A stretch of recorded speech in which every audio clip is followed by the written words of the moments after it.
Hello and welcome to ELA Methods Review. This is video number 1 and I am Sydney. Let's jump right in. So first we have the ELA teaching model. This is the plan. And I know we had like a big graphic, but I'm kind of a list person, so this is the easiest way for me to kind of retain information, so I put it in a list. I put scaffolding as number 1 because it's really, what everything is centered around. Next, planning, academic language, background knowledge, scholarship, scaffolding, and then the 2 kind of assessment areas of the teaching model, which is prompt writing and rubric creation. So let's jump right in. Close reading is defined as thoughtful, critical analysis of a text that focuses on significant details or patterns in order to develop a deep, precise understanding of the text's form, craft, meanings, etc. It's a key requirement of the Common Core State Standards and directs the reader's attention to the text itself. And this is a quote by Beth Burke. So close reading, as we know, is the center of it all. It's kind of what everything is focused around. And we have kind of 3 different areas of Common Core standards to keep in mind when thinking about close reading. The first is identifying a text's key ideas or details, so identifying what the text says. Next is looking at craft and structure, how the text works. And lastly, looking at integration of knowledge and meaning. So how the text measures up and compares to other texts. All the other elements of the ELA teaching model really relate to and are geared towards helping students master close reading. They're kind of all the different strategies and areas that teachers need to focus on in order for close reading to happen. So the first step of everything is planning. So this is kind of deciding how we're going to go about teaching a text. Planning can incorporate, individual lesson planning, full unit organization, integrating other areas of study as well, and linked learning. Multi-subject application is really important, so that's something, linked learning specific teachers need to incorporate into their lesson plans.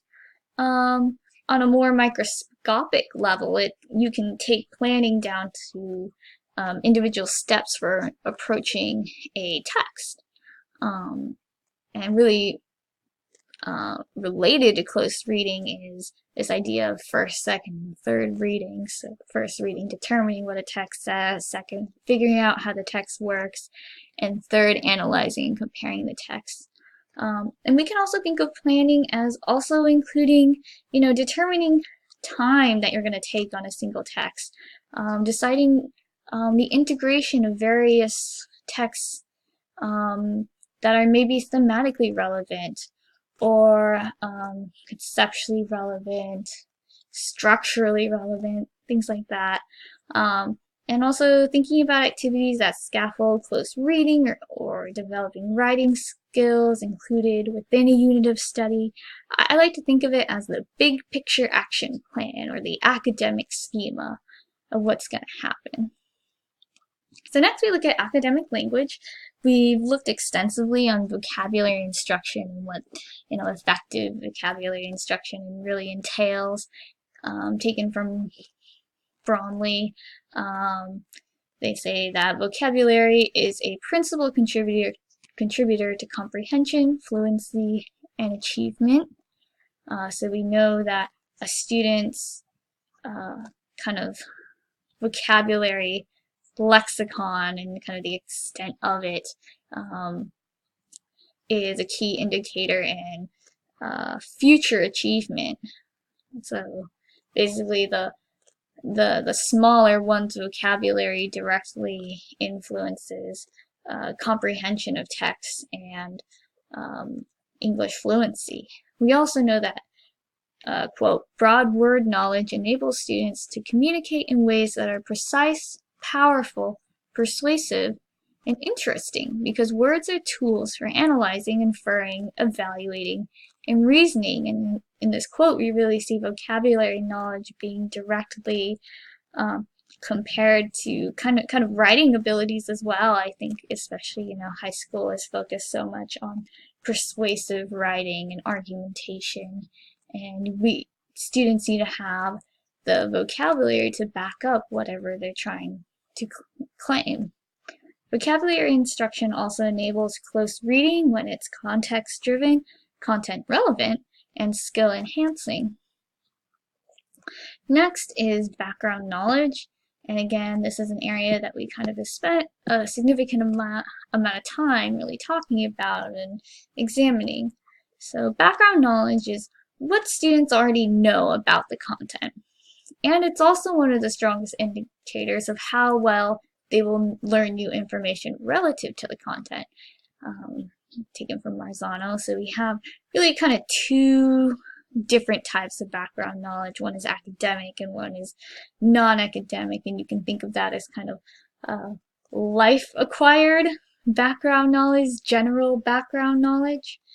Background knowledge is influenced by the types of intelligence, so I'm thinking like fluid versus crystallized intelligence, one's exposure to academic relevant experiences, poverty levels, and ethnicity, and these are all kind of contributing factors that determine a student's individual level of background knowledge.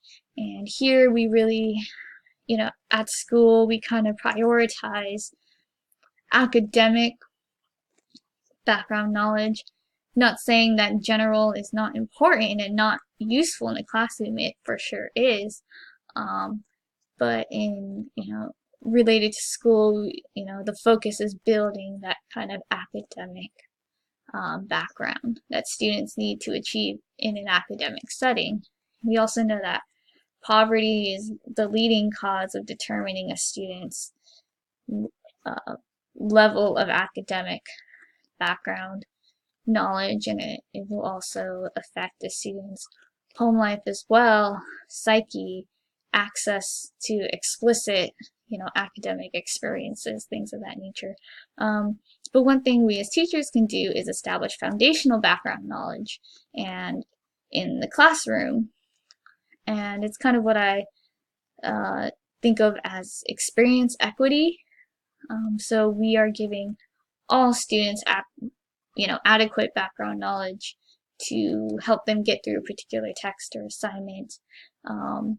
So this is explicit without them having had to already have that experience. So it's creating equity. Next is scholarship. So much of what a teacher implements should be backed up by reputable scholarship. That's a key idea that we're learning in this class. And we have kind of established quite a milieu right now of esteemed professionals in the field of education that we're referring our studies on, like Jim Burke, Kelly Gallagher, Robert Marzano, Bromley, Feldman, Kinsella, just to name a few. And then scholarship within the classroom means something a little bit different. So this is providing scholarly resources, implementing standard text relevant to grade level and instruction, and also helping students to navigate and find reliable scholarship on their own. And lastly is scaffolding, and this is kind of what I think is kind of the most important thing in this ELA model, because it's how we go about teaching. So scaffolding is like the way one teaches someone to ride a bicycle. It's done in small steps until independence is eventually achieved. And like learning how to ride a bicycle, everyone will achieve various degrees of independence at different times. So everyone will learn how to ride a bike on their own at different times. Even if we scaffold towards a certain timeline, this isn't going to apply to all students. Specifically looking at scaffolding close reading, we have to first determine text complexity, then generate text-dependent questions for students to do and engage with. We need to structure rereading of a text for different motivations, and this includes, again, like key details, structure, and then kind of broader ideas generated by text, maybe maybe nuanced claims that a student derives from a text. And then lastly is teacher modeled annotating as well as a part of scaffolding as well. So I found these kind of two graphics that I really liked. The first focuses on kind of how we select a text, so different measures that assign a text to a grade, locate a text within a grade band, and then kind of using professional judgment to design how suited a text is for a specific instructional purpose with a particular set of students. So that's what this graphic is kind of about right there. And then this graphic on the bottom right is geared towards what's known as the gradual release of responsibility model. Is kind of inspired by the work of Vygotsky. The student starts out under heavy support by the teacher. This is the teacher modeling the I do section. So the teacher is doing the I do. Next we go down to the guided and collaborative practice. So this is the we do, the teacher and the students. And then lastly, we want our students to get down here, which is independent practice, the you do. The students can do it by themselves.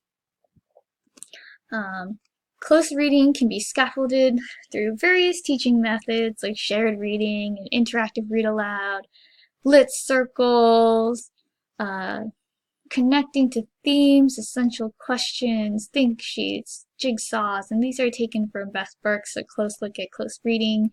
And lastly, student IEPs, 504s, ELL, SPED, students with disabilities. This will all inform, how we scaffold our instruction and what degree we do different activities. So what's next in ELA Methods class? The next area of focus will be on the assessment portions of the ELA teaching model. This is the prompt development, writing instruction, and rubric creation. Thanks for listening, and goodbye. Signing off.